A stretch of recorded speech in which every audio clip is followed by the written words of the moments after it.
اعوذ باللہ من الشیطان الرجیم بسم اللہ الرحمن الرحیم رب اشرح لی صدری ویسر لی امری واحلل عقدۃ من لسانی یفقہوا قولی بسم اللہ الرحمن الرحیم اللہم اعنی فیہ علی صیامہ وقیامہ وجنبنی فیہ من حفواتہ وآثامہ وارزقنی فیہ ذکرک بدوامہ بتوفیقک یا ہادی المضلین۔ عزیز روزے داروں، یہ جو دعا آپ کے سامنے تلاوت کی گئی، ان دعاؤں میں سے ایک دعا ہے کہ جسے رسول خدا نے ماہ رمضان کے ایام میں پڑھنے کی تاکید کی ہے۔ یہ دعا ماہ رمضان کے 7ویں دن کی دعا ہے کہ جس میں جناب رسول خدا اپنے خدا سے یہ آرزو کر رہے ہیں اور یہ دعا مانگ رہے ہیں، اے اللہ تو میری اس مہینے میں مدد کر تاکہ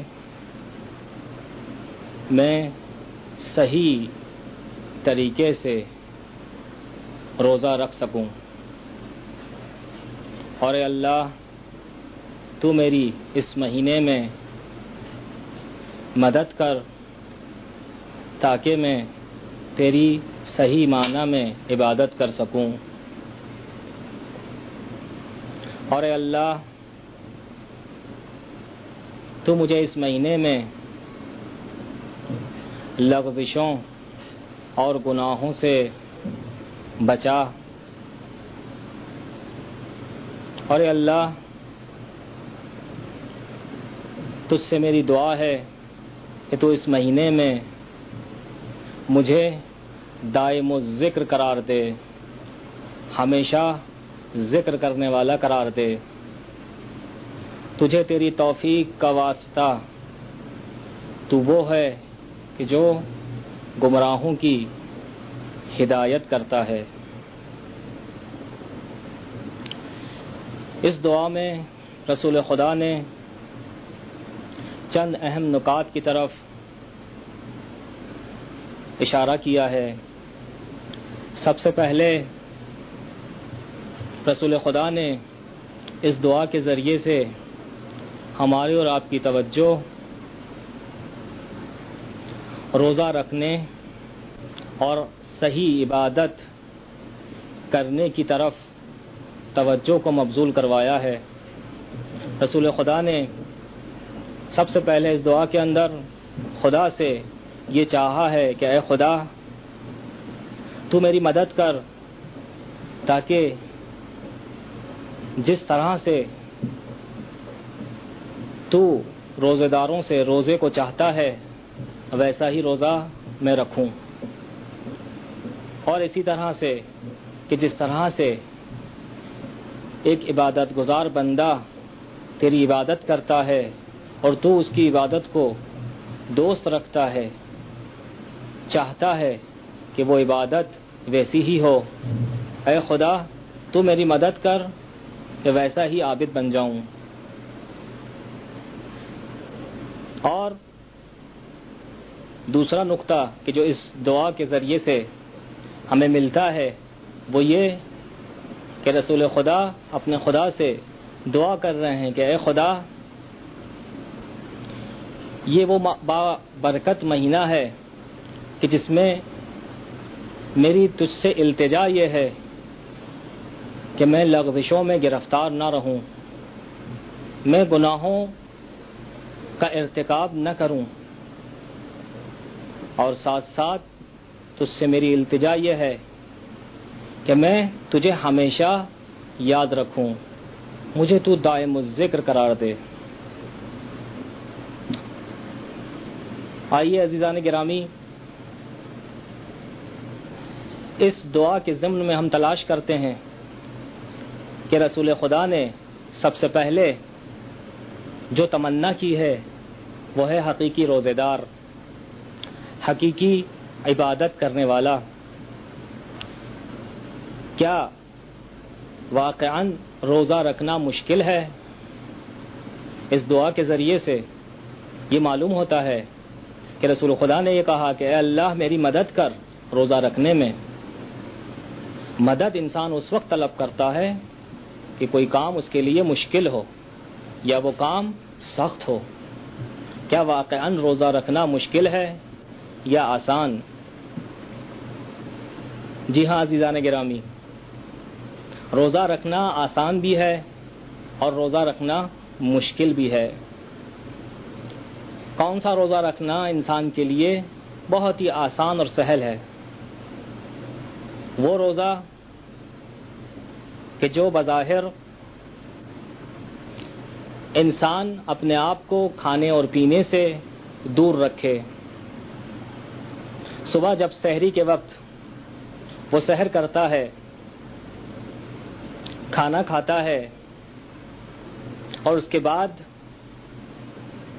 چند گھنٹوں کے لیے دن میں بھوک اور پیاس کو برداشت کرتا ہے، یہاں تک کہ افطار کا وقت آتا ہے، وہ افطاری میں مشغول ہو جاتا ہے۔ یہ وہ روزہ ہے کہ جو بہت ہی آسان ہے، ممکن ہے کچھ وقت اس کے لیے بھوکا اور پیاسا رہنا ظاہری طور پر سخت ہو، لیکن آہستہ آہستہ یہ شخص عادی ہو جاتا ہے۔ لیکن اس کے مقابلے پر ایک روزہ وہ ہے کہ جو روزہ واقعاً بہت سخت ہے، بہت مشکل ہے، لیکن سخت ہونے کے ساتھ ساتھ، مشکل ہونے کے ساتھ ساتھ حقیقی روزہ وہی ہے۔ یعنی میری مراد حقیقی روزہ در حقیقت وہ ہے کہ جو اپنے بعد تقوی کو لے کر آئے۔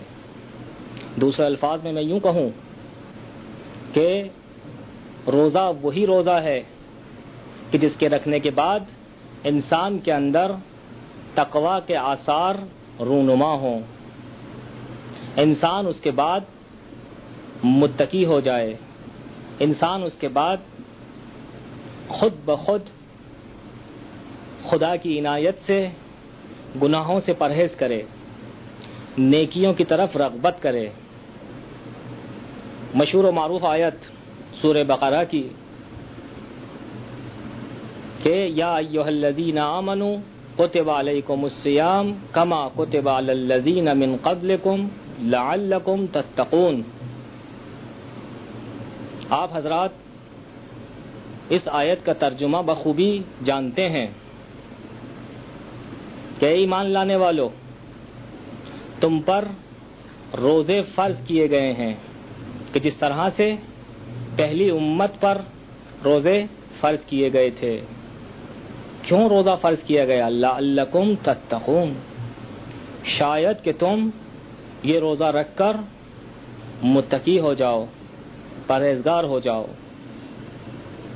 روزہ واقعاً انسان کو متقی بناتا ہے، اور اگر روزہ رکھنے کے بعد انسان گناہوں سے پرہیز نہ کرے، خدا کا خوف اس کے دل پر غالب نہ ہو، تو وہ روزہ واقعی نہیں۔ بحر الانوار کے اندر علامہ مجلسی نے جناب فاطمۃ الزہرا سلام اللہ علیہا کی ایک روایت کو نقل کیا ہے۔ جناب زہرا سلام اللہ علیہا ارشاد فرماتی ہیں ما یصنع الصائم بصیامہ، اس روزے دار کو اس کے روزے نے کیا دیا کہ جس روزے کی وجہ سے اس روزے دار کی زبان محفوظ نہ رہی ہو، اذا لم یصن لسانہ، کہ جو اپنی زبان کو محفوظ نہ رکھ سکا ہو، وسمعہ، وہ روزے دار کہ جس کے روزے نے اتنا قوی نہ کیا ہو کہ ان کانوں سے جس چیز کو سننا چاہیے اور جس چیز کو سننا نہیں چاہیے ان کانوں کو اس کا عادی اس روزے کے ذریعے سے نہ بنا سکا ہو. وَبَصَرَهُ اسی طرح سے یہ آنکھیں اگر روزے دار کو یہ روزہ اس آنکھوں کے ذریعے سے جو کام لینا چاہیے جس چیز کو دیکھنا چاہیے اس چیز کی عادی نہ ہو یہ آنکھیں بلکہ برخلاف ایسی چیزوں کو دیکھے کہ جس کے لیے خداوند عالم نے اس کو خلق نہیں کیا تو در حقیقت اس روزے دار کا وہ روزہ کسی حیثیت کا حامل نہیں. وَجَوَارِحَهُ آخر میں جناب زہرا فرماتی ہیں کہ اس روزے دار کو اس کے روزے نے کیا دیا کہ جس کے اعضاء و جوارح اس کے کنٹرول میں نہیں بلکہ اس نے اپنے اعضاء و جوارح کا کنٹرول نفس امارہ کے حوالے کر دیا. یہ روایت بتلاتی ہے کہ روزہ واقعی وہ روزہ ہے کہ جو روزے دار کو اپنے جسم پر اپنے اعضاء و جوارح پر کنٹرول دے بلکہ بالاتر میں یوں کہوں تو بہتر رہے گا روایات کی روشنی میں کہ انسان روزہ رکھنے کے بعد عقل کو ان اعضاء و جوارح پر کنٹرول دے. وہ عقل کہ جو الہی عقل ہے یعنی خدا جس طرح سے چاہتا ہے اسی طرح سے اپنے اعضاء و جوارح کے ذریعے سے کام انجام دے. یہ اسی وقت ہو سکتا ہے کہ جب اس روزے دار نے صحیح معنی میں روزہ رکھا ہو صرف بھوک اور پیاس کو برداشت نہ کیا ہو. یقیناً ملاحظہ کیا آپ نے یہ روزہ رکھنا بڑا سخت ہے بڑا دشوار ہے لیکن اس کا نتیجہ سعادت دنیاوی اور سعادت اخروی کی صورت میں ہمیں اور آپ کو خداوند عالم نصیب کرتا ہے. ایک روایت کہ جس کے ذریعے سے یہ مطلب بہت بخوبی واضح ہو جاتا ہے. امام محمد باقر علیہ السلام کا ارشاد ہے کہ رسول خدا نے فرمایا اپنے ایک خاص صحابی سے، صحابی کا نام جابر ابن عبداللہ. قال رسول اللہ لجابر ابن عبداللہ یا جابر، اے جابر، ھذا شہر رمضان من صام نہارہ وقام وردا من لیلہ. اے جابر، یہ ماہ رمضان ہے، جو شخص اس کے دن میں روزہ رکھے اور اس کی راتوں میں خدا کی عبادت کو انجام دے، وعف بطنہ وفرجہ، اور اپنے شکم کو اور اپنی شرمگاہ کو محفوظ رکھے، وکف لسانہ، اور اس کی زبان محفوظ رہے. تو ایسی صورت میں رسول خدا جابر ابن عبداللہ سے کہتے ہیں کہ اگر یہ شخص اس طرح سے روزہ رکھے تو اس کا نتیجہ معلوم ہے کیا ہے؟ خرج من ذنوبہ کخروجہ من الشہر. یہ شخص اپنے گناہوں سے اس طرح سے پاک و طیب و صاف ہو جائے گا، اپنے گناہوں سے اس طرح سے باہر آئے گا کہ جس طرح سے ماہ رمضان کے ختم ہونے کے بعد ماہ شوال آتا ہے. بس یہ شخص اگر اس طرح سے روزہ رکھے تو حقیقی روزے دار ہے. اس وقت جابر نے جناب رسول خدا کا یہ فرمان سن کر کہا، فقال جابر یا رسول اللہ ما احسن ھذا الحدیث، کیا خوب کلام ہے آپ کا یہ. رسول خدا نے پلٹ کر جواب دیا، فقال رسول اللہ یا جابر وما اشد ھذہ الشروط، کہ کس قدر جو ہے یہ شرائط سخت ہے. بس حقیقی روزے دار وہی ہے کہ جو ان شرائط کی پابندی کرے تاکہ لعلکم تتقون کی منزل پر فائز ہو سکے. اسی دعا کے ایک اور حصے میں رسول خدا نے خدا سے یہ تقاضا کیا ہے کہ اے خدا مجھے تو صحیح عبادت کرنے والوں میں سے قرار دے، میری مدد کر کہ صحیح معنی میں تیری عبادت کر سکوں۔ عبادت سے مراد کیا ہے؟ عبادت کسے کہتے ہیں؟ کیا عبادت سے مراد ظاہری طور پر پنجگانہ نماز کو ادا کر دینا ہے، یا عبادت سے مراد کچھ اور ہے؟ یقیناً عبادت سے مراد کچھ اور ہے۔ بجائے اس کے کہ میں اپنا کلام آپ کے سامنے کہوں، رسول خدا کے کلام کو سنتے ہیں۔ رسول خدا نے نقل قول کیا خداوند عالم کا، ایک حدیث کہ جو معروف ہے حدیث معراج سے۔ حدیث معراج میں خداوند عالم نے اپنے رسول سے کہا، یا احمد، اے احمد، هل تدری متی یکون العبد عابدا؟ اے احمد، کیا تم جانتے ہو کہ ایک بندہ عابد کب ہوتا ہے، اسے عابد کب کہا جائے؟ رسول خدا نے جواب دیا، قال لا یا رب، خداوندہ میں نہیں جانتا کہ ایک عبد عابد کب ہوتا ہے۔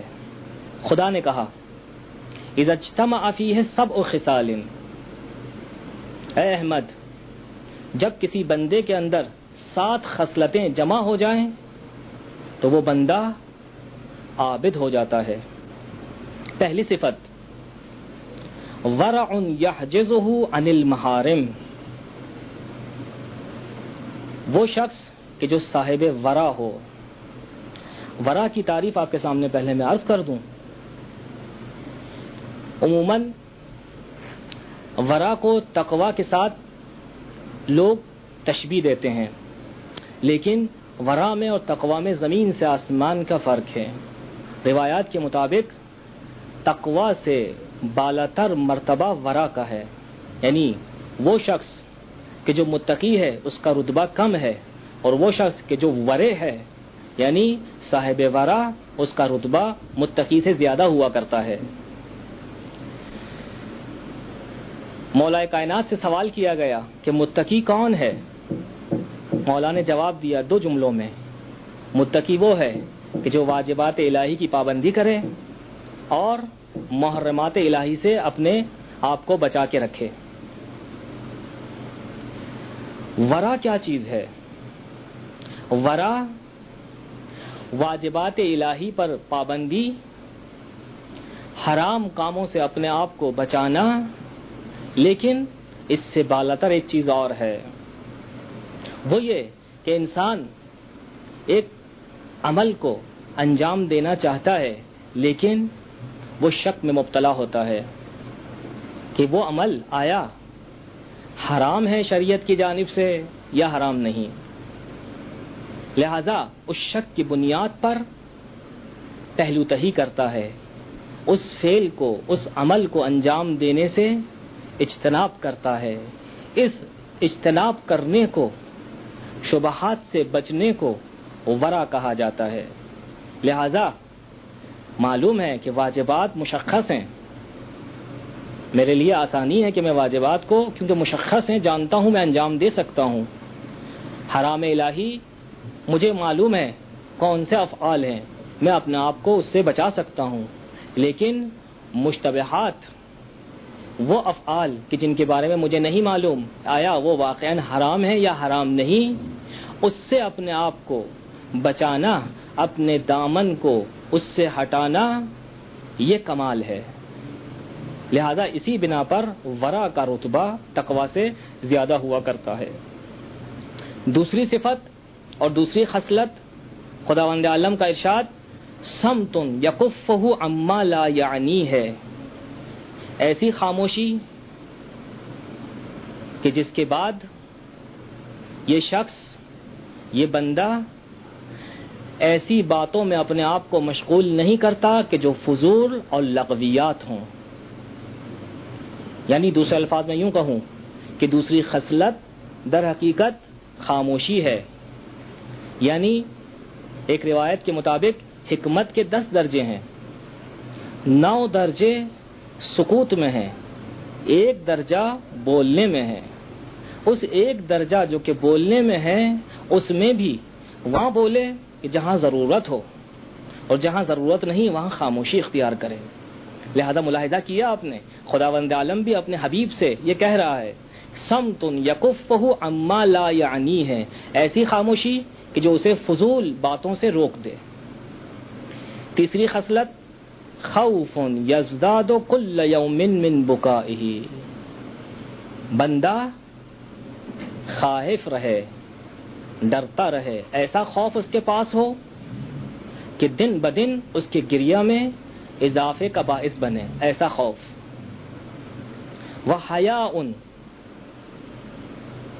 چوتھی خصلت حیا ہے، شرمساری ہے۔ یستحیی منی فی الخلا، ایسی حیا کہ خداوند عالم کہتا ہے کہ جب یہ بندہ خلوت میں جاتا ہے جہاں پر کوئی بھی نہیں ہوتا، وہاں یہ گناہ کرنے سے شرمساری محسوس کرتا ہے۔ کیوں؟ اس لیے کہ وہ مجھے حاضر و ناظر پاتا ہے، لہذا وہ گناہ کرنے سے اجتناب کرتا ہے۔ وَأَكْلٌ مَا لَا بُدَّ مِنْهُ، یہ اتنی مقدار میں کھاتا ہے کہ جتنی مقدار میں اسے ضرورت ہے۔ علماء اخلاق یہ کہتے ہیں کہ اگر کوئی شخص واقعاً عابد بننا چاہتا ہے، زاہد بننا چاہتا ہے، تو اسے پھر چاہیے کہ اتنی مقدار میں کھائے کہ جو کھانا اس کو چلائے۔ غور کیجئے، عموماً کھانا اتنا کھایا جاتا ہے کہ ہم کھانے کو اٹھا کر چلتے ہیں، لیکن علماء اخلاق یہ کہتے ہیں کہ کھانے کو اٹھا کر چلنا یہ مومن کا شیوا نہیں، بلکہ کھانا اور خود اس کھانے کو کھانے کے بعد قوت حاصل کر کے کام کو انجام دینا یہ مومن کا شیوا ہے۔ خداوند عالم کا ارشاد یہی ہے، اکل ما لا بد منہ، حد سے زیادہ نہ کھائے۔ علماء اخلاق یہاں یہ کہتے ہیں کہ اگر کچھ مقدار میں بھوک باقی رہ گئی ہو تو وہاں پر کھانے کو چھوڑ دے، یہی اس کے لیے عافیت ہے۔ وَيَبْغَضُ الدُّنْيَا لِبُغْضِ لَهَا، ایک اور خصلت کہ جس کی بنیاد پر بندہ عابد بنتا ہے، کہ یہ بندہ دنیا سے بغض رکھتا ہے، دنیا کو پسند نہیں کرتا۔ کیوں؟ اس لیے کہ میں خود دنیا کو پسند نہیں کرتا، یہ خدا کا کلام ہے۔ آخری خصلت وَيُحِبُّ الْأَخْيَارَ لِحُبِّ إِيَّاهُمْ، یہ نیکوکاروں کو دوست رکھتا ہے اس لیے کہ میں نیکوکاروں کو پسند کرتا ہوں۔ لہذا ان خصلتوں کا حامل شخص خداوند عالم کے نزدیک عابد کہلوانے کا مستحق ہے۔ اس دعا کے دوسرے حصے میں رسول خدا نے خداوند عالم سے یہ دعا کی کہ اے خدا، مجھے لغزشوں اور گناہوں سے بچا، تجھے اس مہینے کا واسطہ۔ انسان کس طرح سے گناہوں سے اور لغزشوں سے بچ سکتا ہے؟ دو چیزیں ہیں کہ جو ہمیں قرآن مجید کے ذریعے سے بخوبی معلوم ہوتی ہیں، کہ جس کے ذریعے سے انسان اپنے آپ کو خطاؤں سے، گناہوں سے اور معصیتوں سے بچا سکتا ہے۔ پہلی چیز ہجرت، دوسری چیز جہاد۔ انسان کو چاہیے کہ وہ مہاجر بنے، ہجرت کرنے والا بنے، کہاں سے کہاں ہجرت کرے، کہاں سے کہاں کوچ کرے، سیئات سے حسنات کی طرف۔ اس لیے ایک حدیث ہے کہ المہاجر من حجر عن السیئات، مہاجر واقعی وہ ہے کہ جو گناہوں کو چھوڑ کر حسنات کی طرف کوچ کرے، در حقیقت وہ مہاجر ہے۔ دوسرا عمل یا دوسری صفت کہ جس کی بنیاد پر انسان گناہوں سے بچ سکتا ہے وہ جہاد۔ انسان کو چاہیے کہ مجاہد بنے۔ روایت میں ہے کہ المجاہد من جاہد نفسہ، انسان کو چاہیے کہ اپنے نفس کے ساتھ مجاہدہ کرے، جہاد کرے، تاکہ گناہوں کے مقابلے پر اپنے آپ کو ثابت قدم رکھ سکے، گناہوں کو انجام نہ دے۔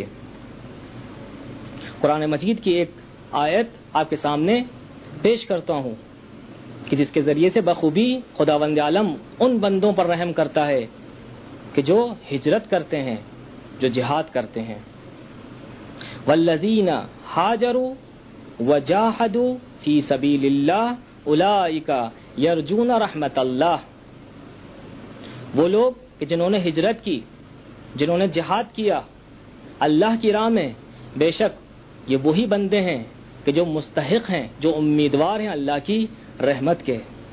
ایک اور آیت، والذین جاہدوا فینا لنہدینہم سبلنا ان اللہ لمع المحسنین۔ وہ لوگ کہ جنہوں نے ہمارے راستے میں جہاد کیا، ہم ضرور بضرور، خداوند عالم وعدہ کر رہا ہے، ہم ضرور بضرور انہیں اپنے راستوں کی ہدایت کریں گے، اس لیے کہ خداوند عالم نیکوکاروں کے ساتھ ہے۔ آخر میں رسول خدا نے اس دعا کے اندر ایک صفت کا تقاضا کیا ہے، وہ یہ کہ اے خدا مجھے تو دائم الذکر قرار دے۔ آخر کیوں دائم الذکر؟ ذکر کیا چیز ہے؟ امیر المومنین کا ارشاد ہے، ذکر اللہ مسرت کل متقین۔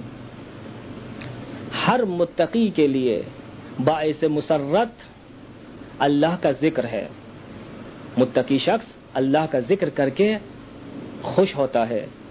واللذت کل موقن، ہر صاحب یقین کی لذت ذکر خدا ہے۔ دائمی ذکر کیا چیز ہے؟ دائمی ذکر در حقیقت اولیاء کی پسندیدہ چیز ہے۔ امیر المومنین کا ارشاد ہے، مداومۃ الذکر خلصان الاولیاء۔ خلصان یعنی گہرا دوست، ایسا شخص کہ جس سے محبت کی جائے۔ مولا کائنات کا ارشاد ہے، اولیاء کا بہترین دوست اور گہرا دوست دائم الذکر ہے، یعنی ایسا شخص کہ جو ذکر کرنے والا ہے، مدام ذکر کرتا رہتا ہے، ہمیشہ ذکر میں رہتا ہے۔ مناجات شعبانیہ، ماہ شعبان میں روزانہ اگر انسان کا دل حاضر ہو خدا کے لیے، خدا کے سامنے، تو اسے چاہیے کہ مناجات شعبانیہ کو حتماً فراموش نہ کرے۔ اس کا ایک حصہ، الہی وَأَلْهِمْنِي وَلَحًا بِذِكْرِكَ إِلَى ذِكْرِكَ۔ معصوم کا ارشاد ہے کہ اے خدا مجھے تو الہام کر ایسا شوق کہ جس شوق کی بنیاد پر میں تیرا ذکر کرتا رہوں، لیکن کیسا ذکر؟ موقتی یا دائمی؟ بِذِكْرِكَ إِلَى ذِكْرِكَ، دائماً تیرا ذاکر رہوں۔ دعائے کمیل کے اندر بھی مولا کائنات اس ذکر کی اہمیت کو اجاگر کر رہے ہیں اور دعا کر رہے ہیں کہ اے خدا مجھے ذاکروں میں سے قرار دے۔ اسألک بحقک وقدسک واعظم صفاتک واسمائک ان تجعل اوقاتی۔ اے اللہ، ان تیری تمام صفات کا واسطہ، تیری قداست کا واسطہ، تیرے حق کا واسطہ، تیرے اسماء کا واسطہ، ان تجعل اوقاتی من اللیل والنہار بذکرک معمورا۔ تو دن و رات میں میرے لیے ایسے اوقات قرار دے کہ جن اوقات میں میں تیرا صرف ذکر کرتا رہوں۔ دعائے کمیل ہم اور آپ ہر شب جمعہ پڑھتے ہیں، میری گزارش ہے کہ ایک مرتبہ دقت کے ساتھ پڑھیں اور ملاحظہ کیجئے کہ اس دعا کے اندر مولا کائنات نے کون سے معارف کو بیان کیا ہے، وہ معارف کہ جو انسان ساز ہیں، انسان کو انسان بناتے ہیں۔